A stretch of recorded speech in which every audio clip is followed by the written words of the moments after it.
With more than 4,000 varieties, Peru is the country that gave the world the potato. It is also among the first countries in the Americas to grow maize. But the Andean nation, whose ancient civilizations also gave the world the tomato and quinoa, is now teetering on the brink of a food crisis.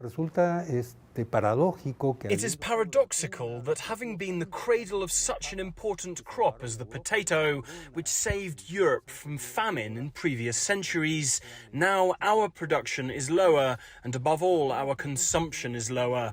We know that a Dutch family consumes more kilos of potatoes per year than a Peruvian family. Despite its rich array of endemic food crops, Peru is heavily reliant on imported foodstuffs. The conflict in Ukraine has triggered a ripple effect of global inflation. That means many of the products which are key to Peru's modern diet are scarcer and more expensive.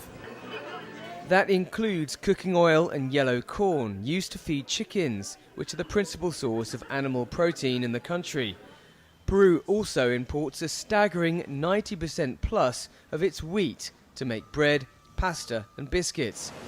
At the same time, the country's agro-exports business is reporting record profits, nearly $10 billion last year. But while Peru is a top exporter of blueberries, asparagus and avocados, the local market has been neglected, say experts. We've been importing cheap and subsidized food for a long time. In fact, we have to start betting more on domestic food production. We are big potato producers, but potato farmers are very poor. They're paid very little for their produce.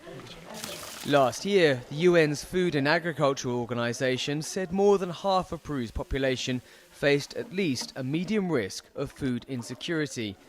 That's 16.6 million Peruvians, compared to 8 million before the COVID-19 pandemic. The reliance on imported food products has only aggravated existing rates of malnutrition and anemia, the latter of which affects almost half of under fives in rural areas. But it also creates other health problems. Just as we have serious problems with malnutrition and anemia in Peru, we are also having serious problems of overweight and obesity in adults and young people. This is because of junk food, consuming more rice, more wheat, etc., leaving behind our crops and other healthier products.